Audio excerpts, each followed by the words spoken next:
यही सीजन रे आपण पर्टिकुलरली प्रत्येक वर्ष पाइबे जोटा कि आमर वर्षा होची खरा होची वेदर चेंज होची मझिरे मझिरे तेणु भाइराल फीवर यूजुअली आपण अधिक पाइबे तेणु तारि भितरे आमे किछि पेशेंट अछन जो माने कि जार मलेरिया हेथै पारे डेंगू हेथै पारे टाइफॉइड हेथै पारे टाइफस हेथै पारे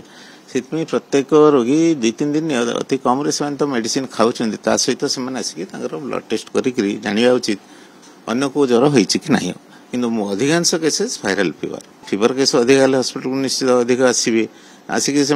यूजुअली ट्रिटमेंट नहीं जाऊँगी और जोड़ाक सस्पेक्ट कर डॉक्टर से गुड़ाक एडवाइस कर ट्रिटमेंट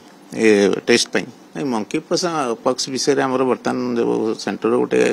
गाइडलाइन आसी आमको कम्युनिकेट हम से अनुसार आम नेसेसरी स्टेप्स नबू से केवल आप जानी न्यूज रे थी जोटा कि एयरपोर्ट अथॉरिटी से हवा कथा डिपार्टमेंट तरफ आमको आसो इन ड्यू कोर्स ना सेमती किसी ना आमर ये किसी ना।